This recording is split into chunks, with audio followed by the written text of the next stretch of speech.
Binsun TV, saluran dakwah Samarinda.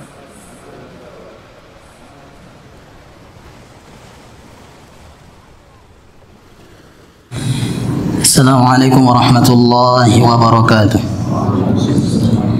Alhamdulillah rabbil alamin, wassalatu wassalamu ala rasulillah wa ala alihi wa ashabihi wa man tabi'ahum bi ihsanin ila yaumiddin. يا أيها الذين آمنوا اتقوا الله حق تقاته ولا تموتن إلا وأنتم مسلمون.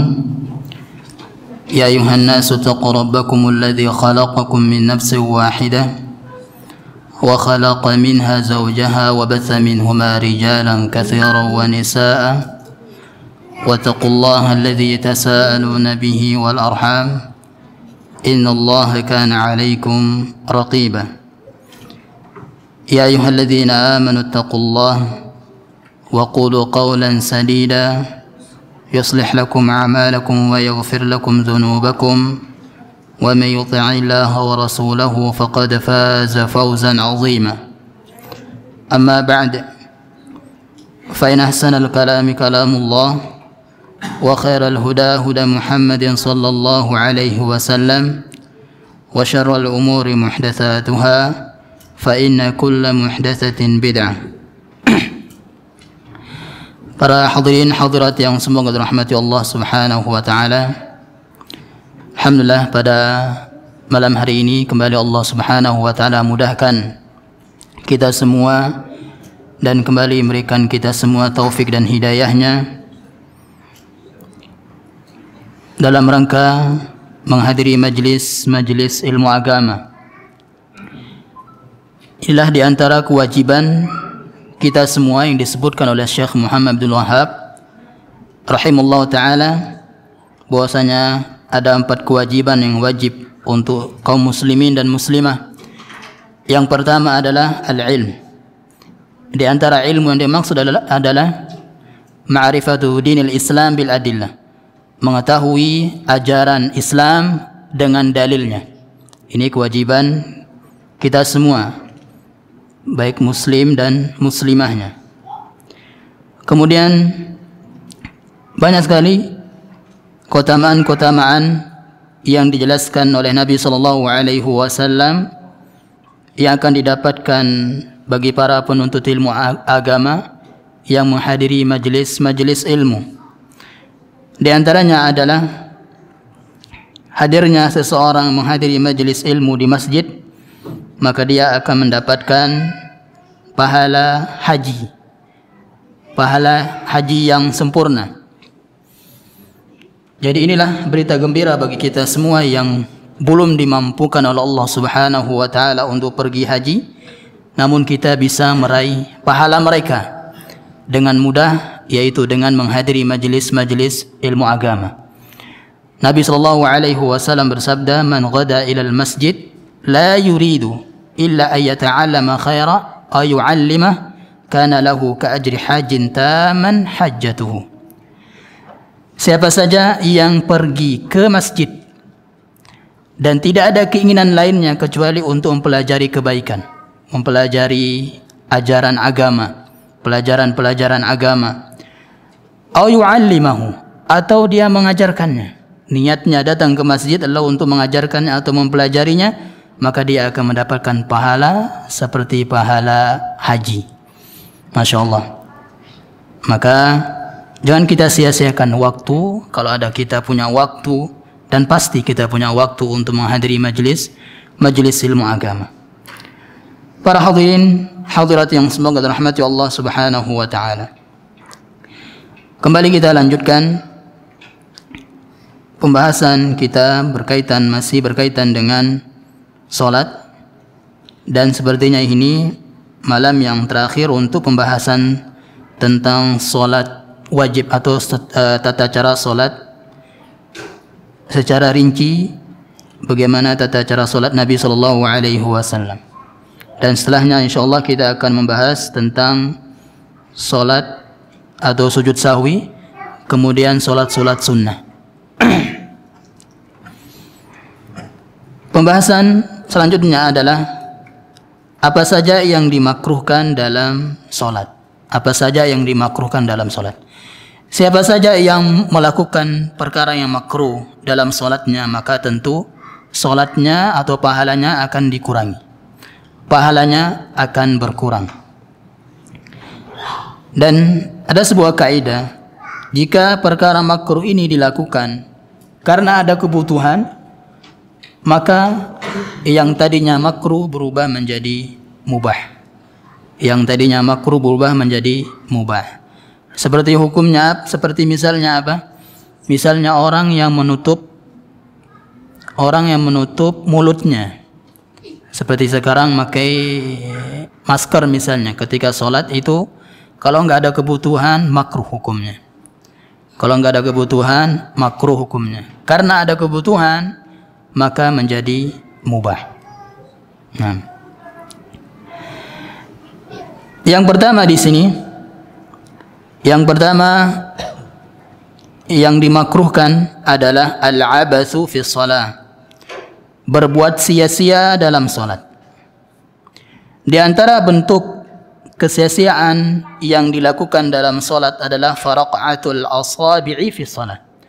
Menyembunyikan jari jemari dalam salat. Ketika salat dia menyembunyikan jari jemarinya. Seperti banyak kita lihat orang yang sholat itu ketika dia bangkit dari sujud untuk ke rakaat selanjutnya, dia memakai yang seperti ini, misalnya dengan mengepalkan, kan namanya ini, kemudian bunyi ininya, terak ya bunyi, ya jari jemarinya. Kalau dia sengaja maka itu makruh hukumnya. Nah, dari Syu'bah Maula bin Abbas radhiyallahu anhuma qala, dia berkata, "Shallaitu ila jambi bin Abbasin." Saya salat di dekatnya sahabat Ibnu Abbas. Fa faqqa'tu asabi'i. Aku pun menyembunyikan jari jemariku. Falamma qadaitu as-salata qala. Ketika aku selesai salat, dia berkata, Ibnu Abbas radhiyallahu anhuma, "La ummalak, celaka engkau." Lihat, perkara makruh di zaman para sahabat itu tercela aja, sangat tercela.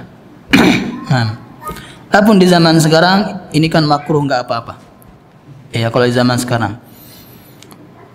Kemudian tafaqqa'u asabi'aka wa anta fi shalah. Engkau menyembunyikan jari jemarimu dan engkau sedang salat, kata sahabat Ibnu Abbas. Ini pertanyaan ingkari namanya, ya. Ya, soal ingkari. Itu pertanyaan, maksudnya adalah mengingkari. Ya. Jadi heran sahabat Ibnu Abbas. Engkau menyembunyikan jari jemarimu sedangkan engkau dalam salat. Nah ini. Jadi itu hukumnya makruh. Bentuk yang kedua adalah kasratu ta'dili libasihi min qatrah wa iqal wa nadharin ila sa'ati wa ghairi dzalik. Banyak memperbaiki bajunya misalnya. Banyak memperbaiki bajunya. Kemudian wa iqal di sini yang sorban, kalau pakai sorban ya, kan ada ininya, kayak ekornya itu, ujungnya. Nah, kan banyak orang-orang Arab itu seperti imam, para imam itu, Allahu Akbar dia ini, ya. Nah itu makruh hukumnya. Wa nadharin ila sa'ah, kemudian dia banyak melihat ke jamnya, ya. Baik ketika dia sedekap dia lihat jamnya, lihat terus, ya. Mungkin karena baru atau apalah, ya. Nah, itu hukumnya makruh. Au tamsihi sya'ri lihyatihi, atau dia sering mengusap-usap jenggotnya, ya ketika sholat. Allahu Akbar, usap-usap gini. Nah, ini semua adalah yunafil khusyuk, menafikan kekhusyuan. Nah, ini mengurangi pahala sholat.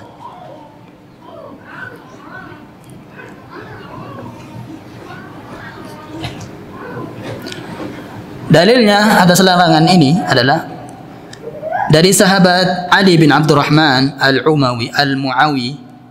Dia berkata, "Ra'ani Abdullah bin Umar." Saya dilihat oleh Ibnu Umar wa na'abatu bil hasba'i. Sedangkan saya dalam keadaan membuat kesia-siaan dalam solat, yaitu ketika dia duduk, ya duduk di antara dua sujud atau ketika tasyahud, dia malah pegang-pegang kerikil. Ya. Kalau dulu kan nggak ada seperti sekarang, nggak ada keramik dan seterusnya. Jadi solat itu masih di tanah, masih ada batu-batunya. Ya. Falamman sarafa nahani. Kemudian ketika saya selesai solat, beliau Ibnu Umar radhiyallahu anhu melarangku. Itu sebuah kesia-siaan. Nah,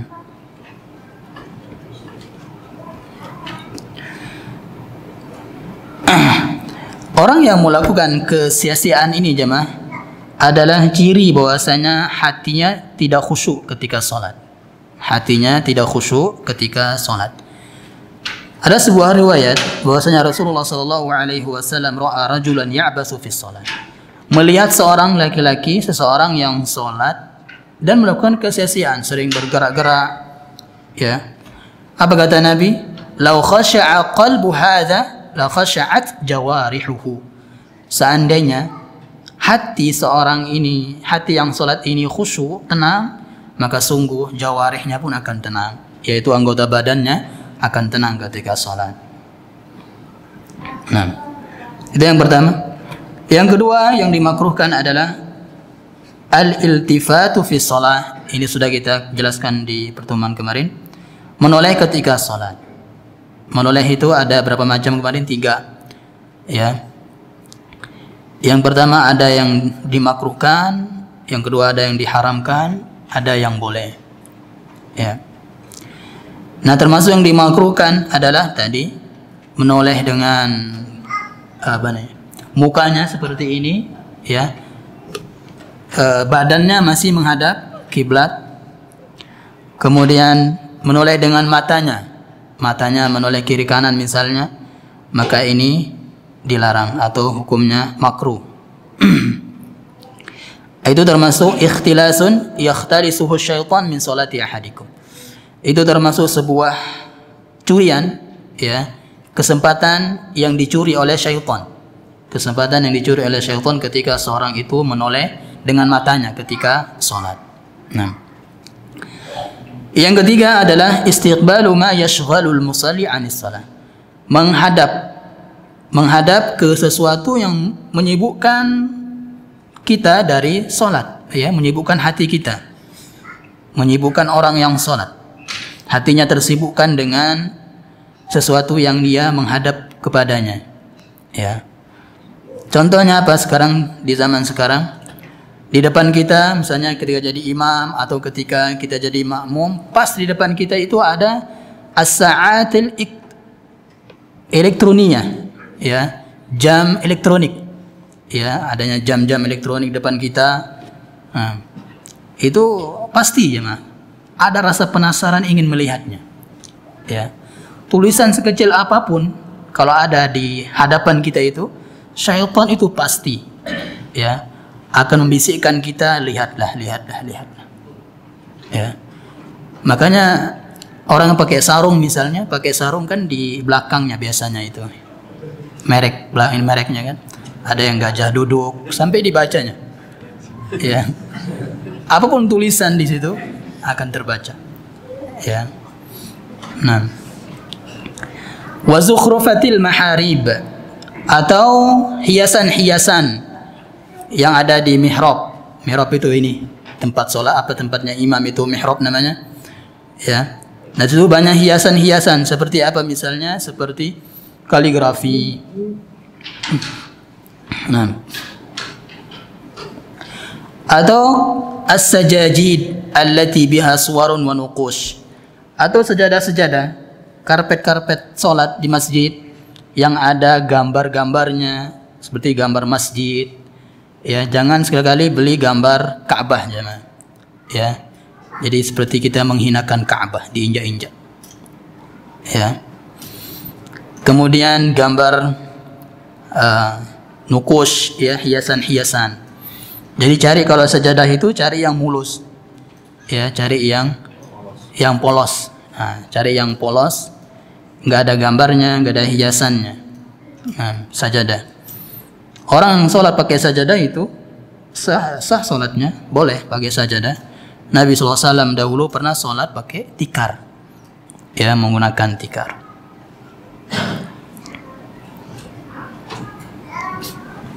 Dalilnya akan hal ini adalah Nabi SAW sholat fi khamisatin laha a'lam. Nabi sholat memakai baju yang ada gambarnya, maksudnya ini bukan gambar manusia ya, atau gambar hewan, bukan. Ini adalah gambar a'lam. Di sini adalah garis-garis ya, bergaris-garis ya, garis yang warna-warni. Fa nazara ila a'lamiha nazratan. Jadi sesekali Rasulullah melihat garis-garis tersebut ketika salat. Diganggu, Rasulullah saja diganggu, apalagi kita. Falamman sarafa qala, ketika Nabi sallallahu alaihi wasallam selesai salat, dia berkata, "Idhabu bi khamisati hadhihi ila Abi Jahm." Jadi dikasih hadiah oleh Abu Jaham baju yang tadi ya, yang ada corak-coraknya. Apa kata beliau? "Pergilah wahai Aisyah, kembalikan baju ini ke Abu Jaham. Fa innaha alhatni anifan an salati." Sungguh tadi telah melalaikan aku ketika salat. Apalagi di zaman sekarang orang-orang sufi ekstrim itu ya, mereka salatnya menghadap ke gambar mursyidnya. Ya, kan ada mursyidnya ditaruh di situ. Kalau sekarang kan gambar di kalender.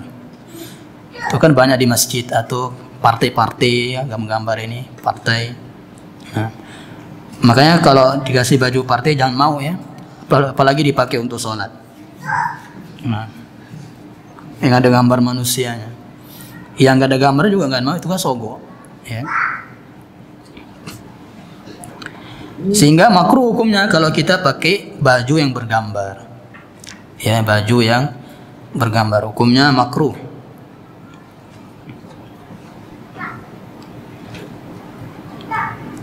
Jadi tidak boleh bawa gambar ketika sholat ya, kecuali gambar fulus ya, gambar yang ada di uang, gambar presiden yang ada di uang ya. Mau tidak mau itu kalau dibawa untuk apa untuk makan di luar ya. Nah, itu uzur darurat ya, boleh itu dibawa. Adapun yang lainnya tidak boleh. Kemudian yang keempat, as-salatu bihadrati ta'amin yashtahihi. Salat dalam keadaan makanan sudah dihidangkan. Salat dalam keadaan makanan sudah dihidangkan. Dari Aisyah radhiyallahu anha, beliau mendengar Nabi sallallahu alaihi wasallam bersabda, "La salata," tidak sempurna ya, tidak sempurna salat seseorang yang telah dihidangkan makanan ya, salat seorang yang sudah dihidangkan makanan. Kemudian sahabat Ibnu Umar berkata, Rasulullah SAW bersabda, "Idza wudi'a asya'u hadikum," ketika hidangan makanan sudah diletakkan di depan kalian, wa uqimatis shalah, sedangkan salat sedang diiqamah ya, fabda'u bil 'asya, jangan tinggalkan makanan tersebut. Sama seperti sekarang kita sedang makan, tahu qomat ya, biarkan qomat kita sampai kita menyelesaikan hajat kita, makanan kita ya. Wa innahu la yasma'u qira'atal imam, dan pada saat itu walaupun kita mendengar bacaan imam, maksudnya salat sudah dimulai ya. Nah, ini syaratnya makanan yang dimaksud adalah makanan yang kita sangat butuh dengan makanan tersebut ya. Jangan sudah kenyang dihidangkan masih aja mau ya, ini enggak masuk ya. Ini yang sedang laparnya, misalnya sampai dia di rumahnya makanan sudah dihidangkan sedangkan sudah qomat, lapar dia ya, kebetulan sudah dihidangkan. Ini musadafah ini ya, jangan terus menerus seperti ini ya. Jadi ini musadafah itu ya kebetulan lah ya. Kita pulang kerja misalnya dari luar, pulang ke rumah dan sebentar lagi azan, ya, tahu makanan sudah dihidangkan, otomatis kita kan lapar misalnya, lapar, dan azan sudah azan dan iqamat. Sedangkan kita lapar, makanan sudah dihidangkan, makan pada saat itu, dahulukan makan dulu, ya, walaupun imam sudah salam, ya, sampai kita selesai makan.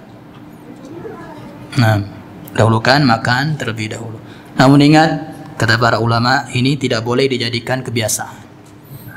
Ya, kalau kebiasaan itu ada kesengajaan. Ya.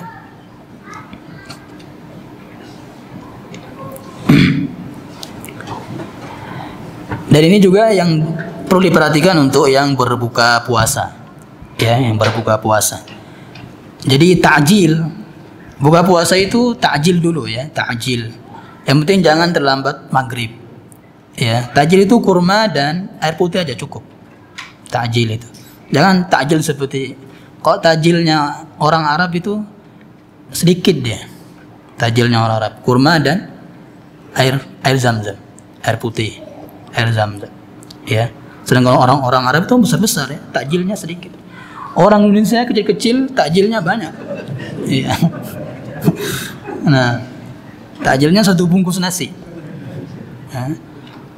Nah, jadi Nabi SAW dulu takjilnya itu, buka puasa awalnya itu adalah dengan kurma dan air putih, udah cukup. Langsung sholat, nanti habis sholat baru makan besar, ya. Nah,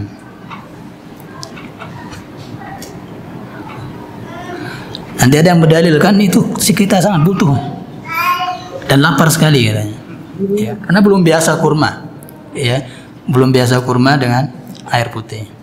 Itu sudah mengenyangkan kurma itu, ya. Sampai-sampai Nabi SAW bersabda, tidak akan merasa kelaparan, ya, anggota keluarga yang ada kurma dalam rumahnya, ya. Ini bukan promosi beli kurma, ya. Ini sabda Nabi SAW. Kemudian selanjutnya yang kelima, salatul haqini wal haqibi. Salatnya orang yang menahan kencing, ya. Al haqin pakai nun itu menahan kencing. Kalau al haqib itu menahan buang air besar, ya.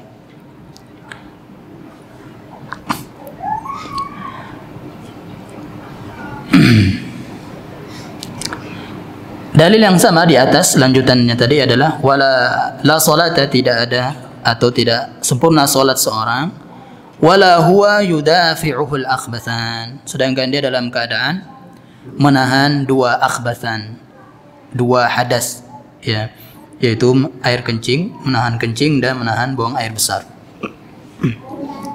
Jadi kalau ada pertanyaan misalnya, mana yang lebih kita dahulukan, buang air besar atau salat dulu? Ya, sedangkan qomat sudah diqomat, ya. Maka jawaban para ulama adalah dahulukan buang air besar, walaupun imam sudah selesai sholat, ya, baru kita keluar misalnya. Begitu juga dengan menahan kentut, ya, menahan buang angin ketika sholat itu hukumnya makruh, ya, hukumnya makruh, kecuali kalau mau selesai sholat, ya, sebentar lagi mau selesai sholat kan. Nah, misalnya kita baru tasyahud akhir, ya, atau salawat Ibrahimiyah, kayak itu minimalnya, salawat Ibrahimiyah. Nah, kemudian mau kentut, nah itu bisa ditahan, ya, sebentar lagi. Nah,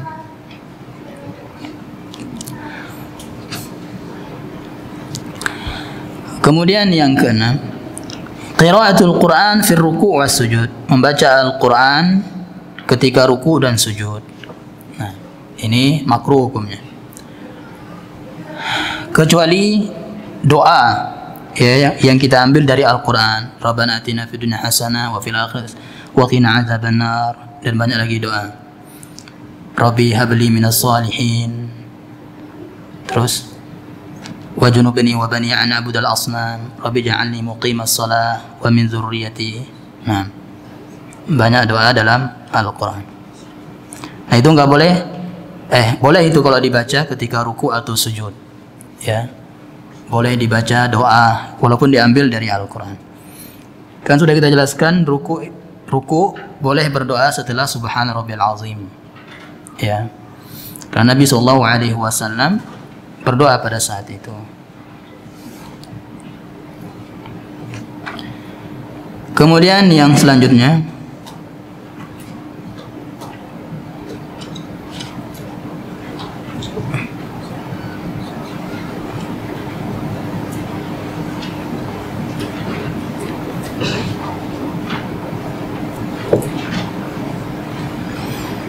Ishtighalul qalbi fi sholati bi ghairiha. Sibuknya hati ketika sholat. Maksudnya di sini hatinya enggak khusyuk. Ya.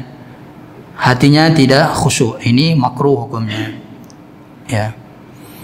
Seperti sholat untuk ingat sesuatu. Yaitu makruh. Ya. Yang tadinya misalnya lupa naruh kunci. Dia lupa naruh kunci kemudian sholat, ya, sholat subuh atau sholat fardu lah misalnya, kemudian dia diingatkan oleh syaitan, ya, nah itu makruh. Yang selanjutnya, yang ke-8, mengangkat atau melihat ke langit atau melihat ke atas, ya, hukumnya makruh melihat ke atas. Bahkan Nabi SAW sangat mengancam orang yang seperti ini. Ada apa? Suatu kelompok itu matanya melihat ke atas, ke langit. Ya. Di sini dikatakan langit karena dahulu masih kelihatan langit kalau lihat di atas masjid Nabi SAW. Ya, karena pelepah kurma aja ininya, atapnya. Kalau sekarang kita terjemahkan ke atas. Fashtadda qawlu fi dzalik. Nabi SAW sangat mengancam hal itu. Hatta qala, kalau dia tidak berhenti seperti itu, maka terancam buta. Ya, diambil penglihatannya oleh Allah Subhanahu wa taala. Nah. Kemudian yang ke-9, salat dalam keadaan melipat pakaiannya. Ya. Salat dalam keadaan melipat pakaiannya. Atau sholat dalam keadaan dan sholat dalam keadaan mengikat rambutnya, khusus untuk laki-laki. Ya. Jadi ketika seorang itu sholat tidak boleh melipat pakaiannya. Ya. Nah, sekarang ada dua yang bertabrakan misalnya. Misalnya ada orang yang sholat, celananya itu melebihi mata kakinya. Kan itu haram hukumnya, ya, melebihi mata kakinya. Nah, dia ketika sholat banyak orang yang melipat, ya. Mana yang lebih dikerjakan pada saat itu, ya, membiarkan sholat dalam keadaan isbal atau melipat, ya. Maka yang lebih ringan hukumnya yaitu makruh tadi, dilipat saja, ya. Maka yang paling utama adalah dan yang wajib adalah dia memotong pakaian tersebut, ya, sampai jangan melebihi mata kaki. Nah, kemudian mengikat rambut untuk laki-laki ketika sholat tidak boleh, ya, tidak boleh. Karena Nabi SAW bersabda, "Wala nakfita thiyaba wala sya'ra." Dan kami dilarang untuk melipat pakaian dan menahan rambut. Menahan di sini bisa juga dengan mengikat. Ya. Misalnya kita nggak pakai peci sholatnya, ya. Kemudian rambut kita panjang, otomatis ketika kita sujud rambut ikut menutup kening misalnya. Ya. Nah, nggak boleh kita ginikan, hukumnya makruh, ya, biarkan dia menutupi kening kita. Nah, dan kita misalnya kita beranggapan biar nggak nanti nutup kening kita ikat saja, itu nggak boleh, makruh, ya, di luar sholat maupun di dalam sholat, ya. Bagaimana hukum laki-laki gondrong di zaman sekarang? Nggak boleh. Ya. Kalau berdalil, kan Nabi dulu gondrong. Nah, Nabi dulu kan rambutnya sampai bahunya ini. Nabi dulu. Ya. Kenapa Nabi demikian? Karena mengikuti adat pada saat itu. Ya. Jadi rambut di zaman jahiliyah itu, ya, di zaman Nabi SAW itu adalah gondrong semuanya. Ya, jadi semua sahabat itu gondrong di zaman dulu. Orang Quraisy pun seperti itu. Jadi Nabi nggak mau menyelisihi adat kebiasaan yang dibolehkan, ya, yang dibolehkan, yang tidak melanggar syar'i, ya. Karena dalam kaidah besar ada 5 kaidah besar adalah al-adatu muhakkamah. Adat yang dikerjakan yang telah disepakati, ya, dan tidak menyelisih syariat itu bisa jadi hukum, tidak boleh diselisih. Nah. Sedangkan di zaman sekarang kalau ada laki-laki yang panjang rambutnya, kata Syekh Utsaimin, itu hukumnya nggak boleh, ya, minimal hukumnya makruh, ya, minimal hukumnya makruh. Kenapa? Karena gondrongnya seseorang di zaman sekarang ini adalah sebagai bentuk ciri itu orang fasik.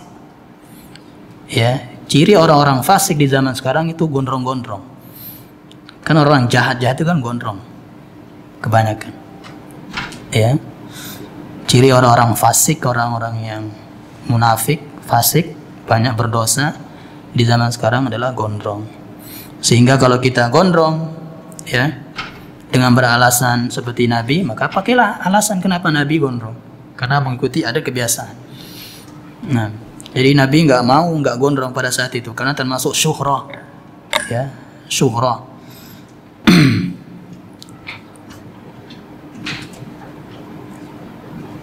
Kalau untuk perempuan maka dibolehkan untuk mengikat rambutnya, ya, mengikat rambutnya ketika sholat. Kemudian yang ke-10 yang dimakruhkan al-khashar fi shalah. Al-khasaru fi shalah, yaitu berkacak pinggang. Berkacak pinggang ketika sholat, ya. Berkacak pinggang di sini ada 2 macam bentuknya. Yang pertama seperti ini. Ya, sholat dia nggak sedekap tapi seperti ini. Ya, ini orang yang sombong. Kemudian ada sebagian ulama memberikan alasan kenapa nggak boleh seperti ini. Yang pertama adalah karena itu bentuk kesombongan. Kemudian yang kedua adalah seperti itulah, ya, cara iblis ketika diturunkan dari langit ke bumi, ya, dengan berkacak pinggang. Kemudian bentuk yang kedua termasuk berkacak pinggang adalah ketika bersedekap itu naruh sedekapnya di pinggangnya. Karena ada sekarang orang sedekap Allahu Akbar dia taruh di sini. Ya, mereka beralasan dulu Nabi seperti ini ketika perang katanya. Kan pedangnya di sini. Jadi kalau ada yang nyerang langsung diangkat pedangnya. Nah, itu alasan mereka dan itu hukumnya makruh. Ya. Kemudian yang ke-11 yang dimakruhkan tashbikul asabi'i fi shalah. Menjalin jari jemari ketika sholat seperti ini, ya, nggak boleh, ya. Seperti juga nggak boleh ketika menunggu sholat, nggak boleh seperti ini, ya, apalagi ketika sholat. Seperti termasuk menunggu sholat adalah ketika mendengar khutbah, nggak boleh seperti ini, ya, tidak boleh menjalin jari jemari ketika mendengar khutbah.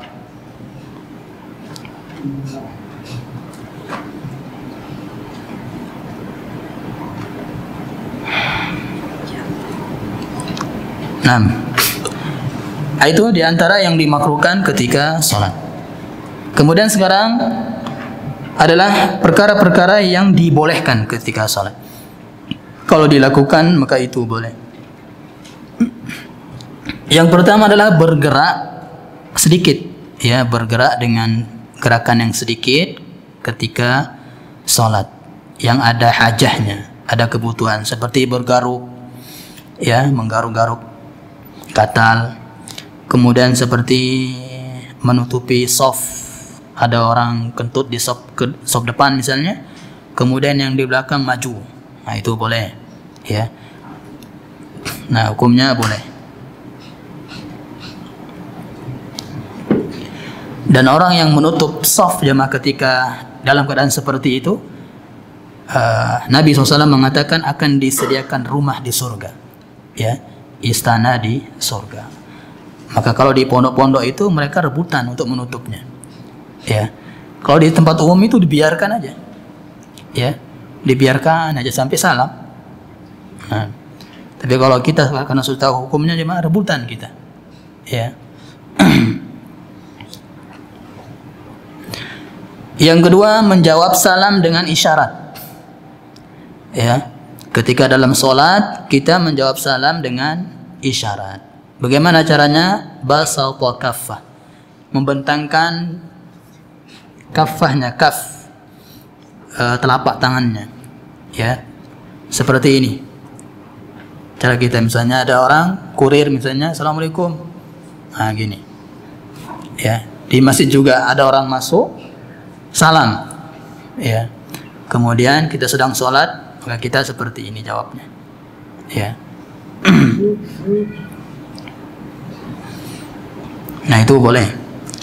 Kemudian yang ketiga, as-salatu fin ni'al, salat dengan menggunakan sendal, ya, sendal.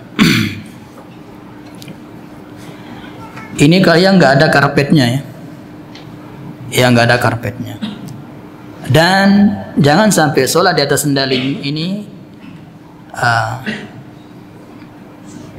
menjadi fitnah. Ya, jadi perhatikan tempat-tempat kita praktekkan hal ini. Ya. Jangan ada karpetnya langsung aja pakai sendal, dianggap gila kita. Ya. Ya. Nah, sholat yang digunakan ketika pakai sendal itu, ya, sholat pakai sendal yang digunakan ketika sholat itu adalah sendal yang dia gunakan sehari-hari, ya, bukan sendal khusus, ya, sendal khusus yang dia sediakan di masjid, ya. Nanti sendal dari rumahnya ke masjid beda, dibuka sendalnya, pakai sendal yang ada di masjid misalnya, dia sediakan sendal di situ, bersih kan. Nah itu enggak, bukan itu yang dia maksud, ya, sendal yang digunakan sehari-hari. Kenapa demikian? Karena Nabi SAW mengatakan, kalau kalian datang ke masjid, maka lihatlah sendal kalian kalau kalian ingin memakainya ketika sholat. Kalau ada kotoran, maka bersihkan dulu, baru kemudian pakai sendal itu untuk sholat, ya. Nah ini bisa kita praktekkan ketika sholat sunnah di rumah pakai sendal, ya, kita dapat pahala sunnahnya. Kemudian selanjutnya yang keempat, qatlul aqrabi wal hayyati fi shalah, membunuh kalajengking dan ular dalam salat. Ini sudah kita jelaskan. Ini hukumnya boleh.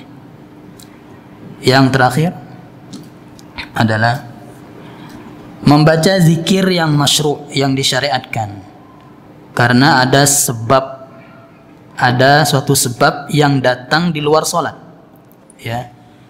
Dahulu ketika Nabi SAW sakit keras, ya, Nabi kan sebelum meninggal itu sakit keras, pusing pingsan, ya, pusing. Nabi itu sakit kepala, kemudian pingsan, disiram siuman lagi, ya, sadar, pingsan lagi, seperti itu sebelum beliau meninggal dunia. Dan pada saat itu kata Nabi SAW, wahai Aisyah, perintahkanlah bapakmu untuk menggantikan saya jadi imam, ya. Dan pada saat itu sahabat Abu Bakar lah yang jadi imam, ya, jadi imam untuk para sahabatnya. Dan datanglah Nabi SAW. Datang Nabi SAW, dan ketika para sahabat melihat Nabi datang, nah ini otomatis sahabat itu melirik, ya. Ini ada kebutuhannya tentunya. Nabi SAW datang, dan para sahabat ingin beritahu Abu Bakar radhiyallahu anhu, ya, bahwasanya ada Nabi mau sholat.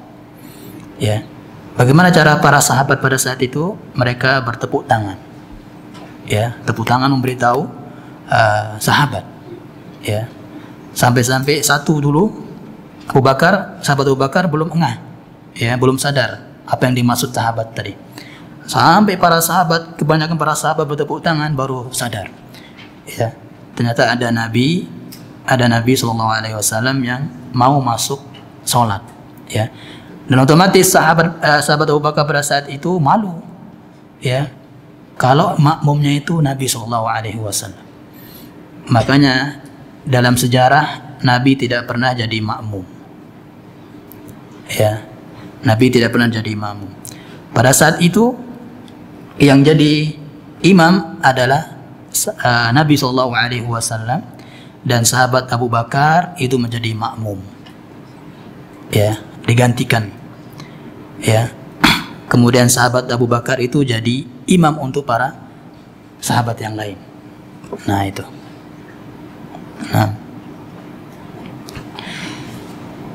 Nah inilah dalil diantara dalil para ulama fikih, jamaah, ya, bahwasanya ketika soft belakang itu sudah full, ya, soft belakang sudah full, boleh nggak kita sholat sendirian?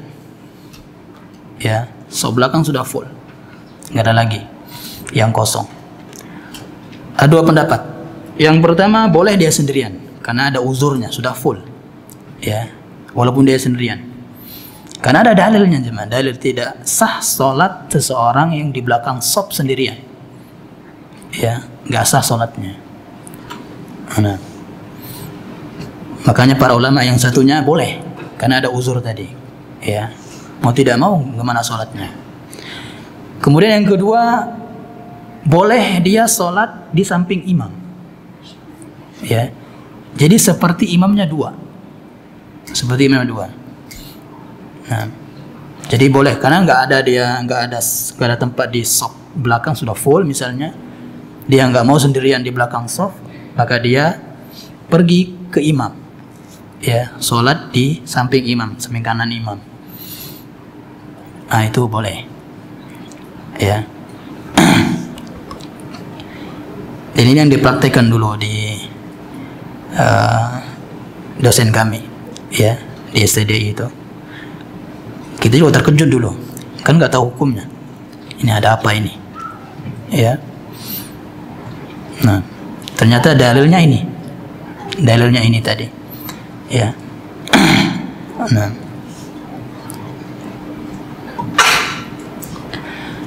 Nah, ketika pada saat itu sahabat Abu Bakar, ya, melihat Nabi SAW ingin sholat, dan pada saat itu Nabi pun dalam keadaan sudah sadar, sehat lah dikatakan sahabat, menganggap, ya, yang dianggap oleh sahabat Abu Bakar.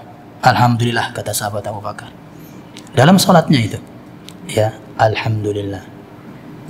Nah, ini boleh mengucapkan zikir yang syar'i, ya, zikir yang syar'i yang sebabnya di luar sholat, ya. Misalnya ada siaran inna lillahi wa inna ilaihi raji'un, sedang kita sedang sholat, boleh kita mengatakan inna lillahi wa inna ilaihi raji'un, ya. Nah, kemudian juga misalnya kita sedang sholat, kemudian ada pengumuman anak kita keterima di Madinah misalnya, ya, kita mendengar orang istri kita misalnya, kan, ya, alhamdulillah anak kita terima di Madinah, dia sedang sholat suaminya, alhamdulillah. Nah itu, jangan sambil senyum nih. Nah itu boleh. Begitu juga ketika tadi bersin, ya, bersin itu boleh alhamdulillah, ya, tapi ingat nggak boleh dijawab, ya. Dan suaranya harus lirih, ya. Nah, ya, ini saja yang bisa kita sampaikan. Dan insyaallah dari pertemuan berikutnya tentang sujud sahwi, ya, dan macam-macam sujud. Nah, subhanallah bihamdika, asyhadu an la ilaha illa anta, astaghfiruka wa atubu ilaik. Assalamualaikum warahmatullahi wabarakatuh.